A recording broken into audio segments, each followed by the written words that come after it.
વધુ વિડીયો જોવા માટે ચેનલને સબસ્ક્રાઇબ કરવું અને બાજુમાં આપેલ બેલ આઇકન પર ક્લિક કરવું અને ઓલ સિલેક્ટ કરી લેવું, જેથી હું વિડીયો મૂકીશ યુટ્યુબ પર અપલોડ કરીશ તો તમને નોટિફિકેશન મળી રહે. દરેક પ્રકારના વિડીયો એક જ લાઇનસર જોવા હોય તો તમારે સૌથી પહેલાં ટ્યુશન ક્લાસીસ પર ક્લિક કરવું, ત્યારબાદ પ્લેલિસ્ટમાં ક્લિક કરવું તો તમને દરેક ચેપ્ટરના વિડીયોના ફોલ્ડર જોવા મળી જ રહેશે. હવે આજનો ટોપિક છે અહીંયા અચળ પ્રવેગી ગતિના સમીકરણ અથવા નિયમિત અથવા અચળ પ્રવેગી ગતિના સમીકરણ આલેખની રીતે મેળવો. તો એમાં શું છે, આલેખ દોરવાનો છે. તો આલેખ કઈ રીતે દોરશું? તો આપણે આલેખ જોઈ ગયા છે V વિરુદ્ધ Tનો ગ્રાફ. આગળના 2 લેક્ચર છે તેમાં V વિરુદ્ધ Tનો ગ્રાફ દોરેલો છે. તેવી જ રીતે હવે માની લો કે તમે કોઈ બાઇક લઈને જાઓ છો તો સ્ટોપ વોચ બાઇક તમારી સ્થિર હોય અને તમે સ્ટોપ વોચ ચાલુ કરો તો T1 બરાબર 0 સમયે ગાડી સ્થિર છે એવું કહી શકો. પણ માની લો કે તમે જ્યારે બાઇક શરૂ કરીને પ્રથમ ગિયરમાં નાખી અને ગાડી જવા દેશો અને પછી સ્ટોપ વોચ ચાલુ કરો છો તો એના અંદર તમે સ્પીડોમીટરના અંદર જોશો તો અંદર 5 થી 10 કિલોમીટર પર અવરનો પ્રવેગ તો ચાલુ થઈ ગયો હોય છે, વેગ ચાલુ થઈ ગયો હોય છે, ઝડપ. તો માની લો કે T1 બરાબર તમે જ્યારે સ્ટોપ વોચ ચાલુ કરી T1 બરાબર 0 સમયે ત્યારે એના પાસે કોઈ વેગ હતો, 10 કિલોમીટર પર અવરનો વેગ હતો. તો અહીંયા આપણે શું કરશું? V0 ધારી લેશું. T1 બરાબર 0 સમયે અહીંયા ઉગમ બિંદુ O નામ આપી દઈશું. T1 બરાબર 0 સમયે કોઈ પ્રારંભિક વેગ V0 છે. હવે સમય વધતો જાય છે 1 મિનિટથી 2 મિનિટથી 3 મિનિટથી 4 મિનિટથી 5 મિનિટથી 6 મિનિટથી. તો અહીંયા માની લો કે T2 બરાબર T સમયે હવે વેગ વધે છે. તમે જવા દેશો ગાડી 10 પરથી 11, 12, 13, 14, 15, 20, 40, અહીંયા 45. તો વેગ વધે છે તો ટાઈમે વધે છે. તો વેગ ખાલી ટાઈમ વધતો ના હોય, વેગ વધતો હોય તો આ રીતના ઉપર તમે ખાલી જઈ શકો છો. પણ અહીંયા તો સમય પણ વધારે બતાવવાનો છે અને વેગ પણ બતાવવાનો છે. તો વેગ પણ ઊંચો જાય છે અને અહીંયાથી તમારે શું કરવાનું છે? ટાઈમ પણ વધારે બતાવવાનો છે. તો અહીંયા જો ટાઈમ આવી ગયો 6 મિનિટ આપણે જે બોલ્યા હતા એ. તો અહીંયા આ રીતના ટાઈમ પણ આવવો જોઈએ અને અહીંયાથી આ જે વેગ મળવો જોઈએ 45 કિલોમીટર પર અવર, તો એ પણ મળવો જોઈએ. તો હવે તેને શું કહીશું? V નામ આપી દઈશું, વેગ V. તો અહીંયાથી 0 થી હવે અહીંયાથી જે તમને આ વેગ મળ્યો અહીંયા, તો આ જે મૂલ્ય છે અહીંયાથી આ ભાગ 0 થી V0, તો એનું મૂલ્ય V0 છે. જ્યારે અહીંયાથી આખો ભાગનું મૂલ્ય કેટલો છે? વેગ 0 થી સ્ટાર્ટ કર્યો ત્યાં સુધી આપણાને વેગ કુલ મળે 45 કિલોમીટર 0 થી 6 મિનિટના સમયગાળામાં. તો અહીંયાથી હવે આ ગ્રાફ બની ગયો છે આપણો. પણ હવે આપણે આગળના લેક્ચરમાં જોયું હતું કે ઘેરાતું ક્ષેત્રફળ સ્થાનાંતરનું મૂલ્ય આપે અને એક ઢાળ V વિરુદ્ધ Tનો ગ્રાફ તમને શાનું મૂલ્ય આપે? પ્રવેગ. તો અહીંયા આપણે અચળ પ્રવેગી ગતિના 3 સમીકરણો મેળવવાના છીએ. તો અહીંયા તમારે શું કરવાનું છે? આકૃતિ પરથી લખવાનું છે. તો આકૃતિમાં દર્શાવ્યા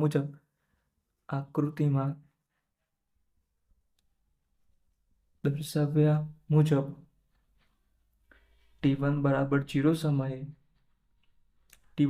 0 સમયે વેગ કેટલો છે? પ્રારંભિક વેગ V0 છે. સમયે પદાર્થનો વેગ V1 બરાબર શું છે? V0 છે. અહીંયા પ્રથમ વેગને શું નામ આપી દીધું? V1 આપી દીધું છે. હવે બીજા વેગ મળશે અને V2 નામ આપી દઈશું.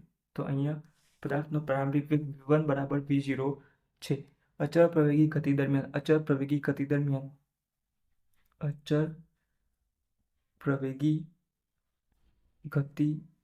દરમિયાન પદાર્થનો T2 બરાબર T સમય લીધી. અહીંયા T1 બરાબર 0 સમય, T2 બરાબર T સમયે વેગ V2 V છે. 45 જગ્યાએ આપણે V તારીખ લીધું છે. હવે આલેખનો ઢાળ શાનું મૂલ્ય આપે? આલેખનો ઢાળ તો પ્રવેગનું મૂલ્ય આપે. V વિરુદ્ધ Tનો આલેખનો ઢાળ શાનું મૂલ્ય આપે? પ્રવેગનું મૂલ્ય આપે. જ્યારે X વિરુદ્ધ Tનો આલેખનો ઢાળ શાનું મૂલ્ય આપે? વેગનું મૂલ્ય આપે છે. તો અહીં આપણે શું છે, વી વિરુદ્ધ ટીનો આલેખનો ઢાળ છે. તો વી વિરુદ્ધ ટીના આલેખનો ઢાળ પ્રવેગ મળે.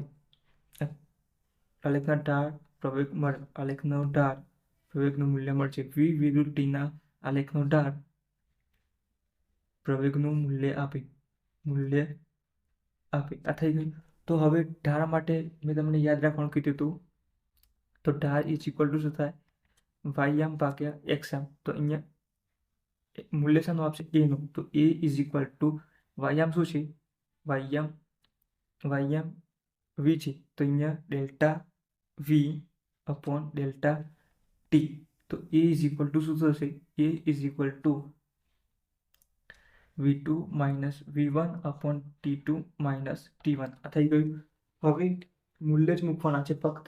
તો મૂલ્યમાં શું મૂકીશું, તો એ ઇઝ ઇક્વલ ટુ શું થશે, A is equal to V2 નું મૂલ્ય છે કેટલું છે, V છે.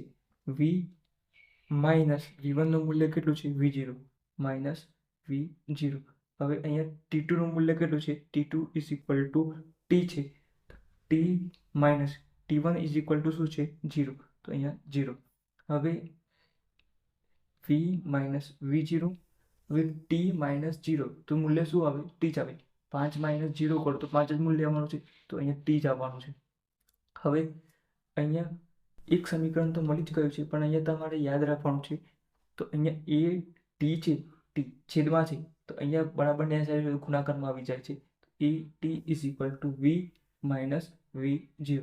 આ સમીકરણ તમારે યાદ નથી રાખવાનું, પણ આ જે સમીકરણ શોધવા માટે તમારે કામ આવશે. તો આ સમીકરણને આપણે શું નામ આપી દઈએ છીએ, એ નામ આપી દઈએ છીએ. ઠીક, જેનું કામ કરવાનું છે આપણે. હવે સમીકરણ બનાવવાનું છે જે અચળ પ્રવેગી ગતિનું. તો માની લો કે તમારે વી શોધવાનો છે, વી. તો આ માઇનસ છે બરાબરની આ બાજુ હોય તો પ્લસ થઈ જાય. તો અહીંયા શું થઈ જાય, પ્લસ માઇનસ હતી, અહીંયા આ બાજુ પ્લસ થઈ જાય. Plus A T is equal to V. હવે આ ડાબી બાજુ વાળું જમણી બાજુ વાળું ડાબી બાજુ લખીએ, ડાબી બાજુ જમણી બાજુ લખીએ. તો v is equal to V0 plus A t. આ સમીકરણ તમારે યાદ રાખવાનું છે. અચળ પ્રવેગી ગતિનું પ્રથમ સમીકરણ છે. V is equal to V0 plus A t. આ સમીકરણ યાદ રાખવાનું છે. હવે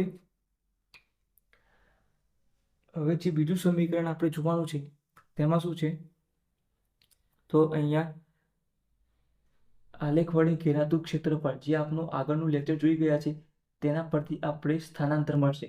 તો V વિરુદ્ધ ટીના આલેખ દ્વારા ઘેરાતું ક્ષેત્રફળ શાનું મૂલ્ય આપે, સ્થાનાંતરનું મૂલ્ય આપે છે, જે આપણે જોઈ ગયા છે. તો હવે એને આપણે શોધવાનું છે.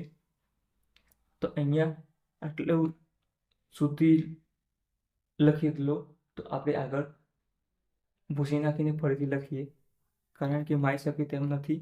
તો વિડીયોને પોઝ કરીને આટલા સુધી લખી લો, પહેલાં આટલા સુધી. તો હું ભૂસી લઉં અને પછી તમે આપણે આગળ જોઈ શકીએ. તો અહીંયા ભૂલ લખી લેજો ફટાફટ. વિડીયોને પોઝ કરી હું ભૂસી નાખું છું. તો હવે વી વિરુદ્ધ ટીનો આલેખનો ઢાળ, વી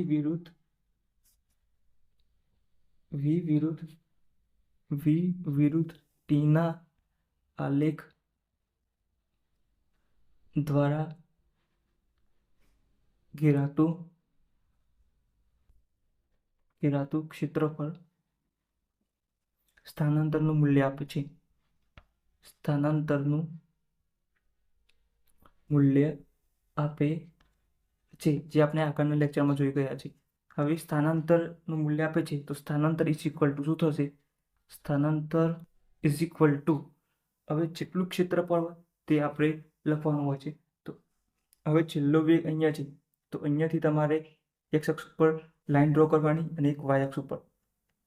આ થઈ ગયું. અને V0 થી વેગ આ સુધી આટલા સુધી પ્રાપ્ત કરે છે.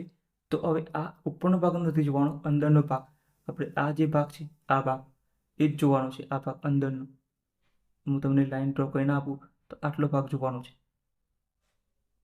કારણ કે અહીંયાથી 0 થી T સમય સુધી પદાર્થે આટલાથી આટલો વેગ પ્રાપ્ત કર્યો છે. તો આ નીચેનો ભાગ જ જોવાનો છે, આ જોવાનો નથી. આ થઈ ગયું. હવે અંદર તમારે ક્ષેત્રફળ શોધવાનું છે. ક્ષેત્રફળ. પણ અહીંયા તો તમને શું કહેવાય, ક્ષેત્રફળમાં તમને આવી આકૃતિનું ક્ષેત્રફળ શોધતા આવડતું નથી. પણ અહીંયાથી તમે એક લાઈન ડ્રો કરશો અહીંયાથી, તો આ ભાગ શું થઈ જશે, લંબચોરસ થઈ જશે.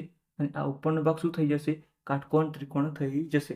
તો અહીંયા તમારે ક્ષેત્રફળ, બે ક્ષેત્રફળ ભેગો કરશો તો આખું ક્ષેત્રફળ મળી જશે. તો અહીંયા નામ આપી દઈએ આપણે. અહીંયા ઓ નામ આપેલું છે, અહીંયા એ નામ આપી દઈએ આ બિંદુનું.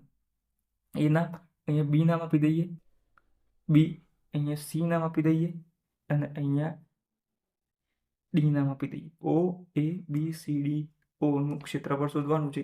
તો અહીંયા લખી દઈએ આપણે, શું લખી દઈએ, ઓ એ બી સી ડીનું ક્ષેત્રફળ. તો અહીંયા ઓ એ બી સી ડી ઓનું ક્ષેત્રફળ આ થઈ ગયું. હવે અહીંયા બે ક્ષેત્રફળ ભેગો છે, તો અહીંયા તમારે ઓ એ સી ડીનું ક્ષેત્રફળ શોધશો તો એ લંબચોરસનું આવશે. ડાયરેક્ટ તો તમને આવું ક્ષેત્રફળ મળવાનું નથી. અહીંયા બે આકૃતિ ભેગી છે, તો લંબચોરસ છે અને એક કાટકોણ ત્રિકોણ છે. તો અહીંયા તમે લખીશો તો લંબચોરસ ઓ એ સી ડીનું ક્ષેત્રફળ પ્લસ હવે ત્રિકોણ એ બી સીનું ક્ષેત્રફળ. ત્રિકોણ એ બી સીનું ક્ષેત્રફળ આ થઈ ગયું. હવે લંબચોરસનું ક્ષેત્રફળ તમને ખબર છે, લંબાઈ ગુણ્યા પહોળાઈ. તો આ માની લો કે લંબાઈ છે, તો અહીંયાથી અહીંયા, તો આ મૂલ્ય શાનું છે, ટીનું મૂલ્ય છે એક્સ અક્ષ ઉપર. તો આ પણ મૂલ્ય ટી થાય. આ V0 છે તો આ પણ V0 જ થાય. થાય કે ના થાય, સામસામેની બાજુ સમાન હોય લંબચોરસમાં. આવી રીતના લંબચોરસ છે. અહીંયા ઓ એ સી ડી, તો અહીંયા જે આપણે 0 થી સ્ટાર્ટ કરી અહીંયાથી ટી સુધી, ડી સુધી, તો આ મૂલ્ય ટીનું મૂલ્ય આપે છે. તો આ મૂલ્ય ટી હોય તો આ પણ મૂલ્ય ટી થાય. તો અહીંયા તમે લખી શકો છો આ શું હશે, ટી હશે. હવે આ 0 થી એ સુધીનું માપ, 0 થી એ સુધીનું માપ V0 છે, V0, તો આ પણ શું થશે, સીડી V0 થશે. તો અહીંયા તમને લંબચોરસનું ક્ષેત્રફળ શું થશે, લંબાઈ ગુણ્યા પહોળાઈ. તો લંબાઈ ગુણ્યા પહોળાઈ. તો અહીંયા તમે નામ આપી શકો છો ઓ એ ગુણ્યા ઓડી આપો અથવા એસી આપો. તો ઓડી આપી દઈએ છીએ, ઓડી, ઓ એ ગુણ્યા ઓડી, ઓ એ ગુણ્યા ઓડી. તો લંબચોરસનું ક્ષેત્રફળ મળી ગયું. પ્લસ હવે ત્રિકોણ કયો છે, આઈડિયલ ત્રિકોણ. અહીંયાથી આપણે કાટકોણ ત્રિકોણ દોરીએ ઉપરનો ભાગ. તો અહીંયા એ છે બિંદુ, અહીંયા બી છે, અહીંયા સી છે, અહીંયા કાટકોણ 90નો ખૂણો બનાવે છે. તો અહીંયા કાટકોણ ત્રિકોણનું ક્ષેત્રફળ તમારે યાદ રાખવાનું છે 1/2 પાયો ગુણ્યા વેધ. તો 1/2 પાયો આ થશે, પાયો આ થશે વેધ, આ પાયો આ થશે વેધ, આ થઈ ગયો. તો 1/2 પાયો શું છે, પાયો એસી, પાયો શું છે, એસી, અને વેધ છે બીસી. તો આ મળી ગયું. હવે આપણે કિંમતો મૂકવાની છે ઓએ. તો ઓએ નું મૂલ્ય V0 છે, V0, અને ઓડીનું મૂલ્ય કેટલું છે, ટી. આ થઈ ગયું 1/2. હવે એસીનું મૂલ્ય કેટલું છે, એસીનું, તો અહીંયા જુઓ ઓડીનું જેટલું મૂલ્ય છે, ઓડીનું એટલું જ મૂલ્ય એસીનું થશે. કારણ કે લંબચોરસની સામસામેની બાજુઓ સમાન હોય તો ટી છે ઓડી, તો એસી પણ ટી થવાનું છે. તો આ ટી થઈ ગયું. હવે બીસીનું મૂલ્ય, હવે અહીંયા જોજો, અહીંયા ઓ એનું મૂલ્ય જેટલું છે, ઓ એનું મૂલ્ય એટલું સીડીનું થવાનું. તો આ સીડીનું મૂલ્ય કેટલું થવાનું, અહીંયા આ મૂલ્ય V0 થવાનું, V0 થવાનું. હવે આપણે આ શોધવાનું છે, પણ આખું મૂલ્ય આપણને ખબર છે.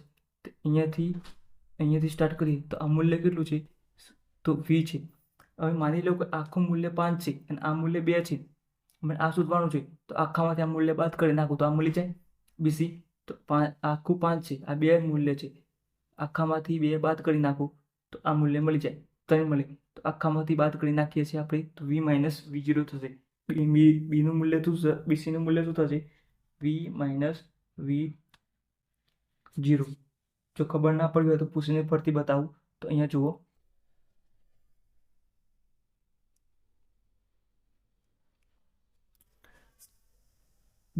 અહીંયા 0 થી એનું માપ કેટલું છે, V0. તો આ મૂલ્ય જેટલું છે એટલું આ મૂલ્ય થવાનું. અહીંયા આ ભાગ જુઓ V0 છે, આ થઈ ગયું.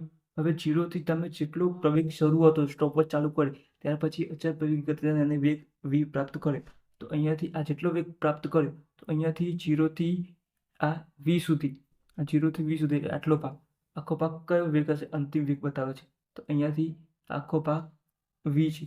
હવે માની લો કે આ v નું મૂલ્ય 5 છે, 5 આખું મૂલ્ય 5 છે અને આ v0 નું મૂલ્ય 2 છે. હવે આ શોધવું હોય તો તમે આખા આખા 5માંથી આખા 5 છે એમાંથી આટલું મૂલ્ય બાદ કરી નાખો તો આ થઈ જાય. અથવા તમે 5 લાવવા છે, આ 2 છે, 2માં 3 મારો તો 5 થઈ જાય. એ પણ રીતે તમે કરી શકો છો આ રીતે. તો અહીંયા CD plus BC is equal two અહીંયા BD. આ BD નું મૂલ્ય V છે. તો અહીંયા આપણે જોઈએ છે BC જોઈએ છે. તો અહીંયા BC is equal two BD minus CD. તો BD નું મૂલ્ય V છે અને CD નું માઇનસ V0. એવી રીતે પણ શોધી શકો છો. હવે આપણે ફક્ત કિંમતો મૂકવાની છે. તો હવે આપણે જે સમીકરણ છે નીચે એ ઉપર લખી દઈએ. તો V0 સ્થાનાંતર x, V0t પ્લસ 1/2 t ગુણ્યા V માઇનસ V0 આ થઈ ગયું. હવે સમીકરણ એ પરથી આપણે સમીકરણ એ જોયું હતું. તો અહીંયા શું હતું? સમીકરણ V minus V0 is equal two a. આ સમીકરણ હતું એ. તો એ પરથી આ કિંમત અહીંયા મૂકી દેવાની છે. તો x is equal two V0t plus 1/2 t ગુણ્યા V માઇનસ V0 ની કિંમત તમે શું મૂકશો? a t. તો અહીંયા x is equal two V0t plus 1/2 અહીંયા a અને અહીંયા t. તો t ગુણ્યા t કરો તો t નો વર્ગ. તો આ થઈ ગયું અચળ પ્રવેગી ગતિનું બીજું સમીકરણ. તો સમીકરણ નંબર 2 નંબર આપી દે. આ થઈ ગયું. હવે ત્રીજું સમીકરણ જોવાનું છે. હવે તમારે ત્રીજું સમીકરણ માટે શું કરવાનું છે? એના પહેલા આપણે ફક્ત 2 સમીકરણ માટે શું યાદ રાખવાનું છે એ હું તમને કહી દઉં. તો પ્રથમ સમીકરણ આપણે જોયું તેના માટે આપણે તમારે ફક્ત ઢાળ યાદ રાખવાનો છે. તો V વિરુદ્ધ t નો ગ્રાફ એટલે કે એનો ઢાળ તમને શાનું મૂલ્ય આપે છે? પ્રવેગનું મૂલ્ય આપે છે. તો પહેલું સમીકરણ મળી જશે. ફક્ત એટલું જ યાદ રાખો. પછી અહીંયા બીજા સમીકરણ માટે સ્થાનાંતર માટે તમારે એટલું યાદ રાખવાનું છે કે V વિરુદ્ધ t ના ગ્રાફ વડે ઘેરાતું ક્ષેત્રફળ શાનું મૂલ્ય આપે છે? તો સ્થાનાંતરનું મૂલ્ય આપે છે. ફક્ત એટલું યાદ રાખવાનું છે. તો સ્થાનાંતરનું મૂલ્ય આપી દીધું. તો અહીંયા બીજું સમીકરણ મળી ગયું. હવે ત્રીજા સમીકરણ માટે શું કરવાનું છે? ત્રીજા સમીકરણ માટે તો તમારે સરેરાશ વેગ યાદ રાખવાનો છે. સરેરાશ વેગ ઇઝ ઇક્વલ ટુ સ્થાનાંતર ભાગ્યા સમય. હવે અહીંયા સરેરાશ વેગ એટલે માની લો કે તમારે 2 અને 3 નું સરેરાશ શોધવો છે. 2 અને 3 નું સરેરાશ શોધવો છે. તો તમે શું કરશો? 2 + 3 ભાગ્યા 2. કારણ કે 2 અંક છે. 2 અને 3 તો 1 અને 2 તો 2. આવી રીતે 2, 3 અને 4 નું સરેરાશ વેગ શોધવો છે. તો શું થાય? 2 + 3 + 4 ભાગ્યા 3. જેટલા અંક હોય તેના વડે તમારે ભાગાકાર કરવો પડે તો સરેરાશ મળે. હવે અહીંયા વેગ કેટલા છે? સરેરાશ વેગ તો 2 છે. એક V0 છે અને એક V છે. તો V0 plus V by 2 is equal to સ્થાનાંતર એટલે x અને t એટલે સમય. આ થઈ ગયું. આ મળી ગયું.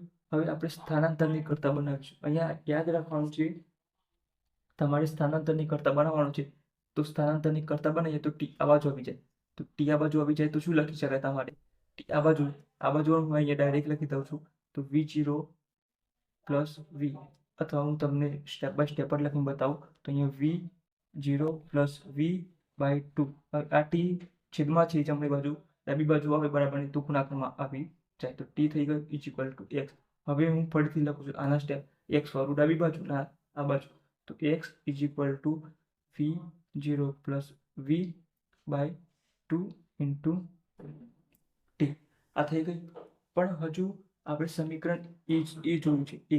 તો એ પરથી આપણે શું કરીશું? કરતા બનાવીશું. t ને કરતા બનાવશું અને t ની કિંમત મૂકીશું. તો અહીંયા સમીકરણ એ પરથી t ને કરતા બનાવતા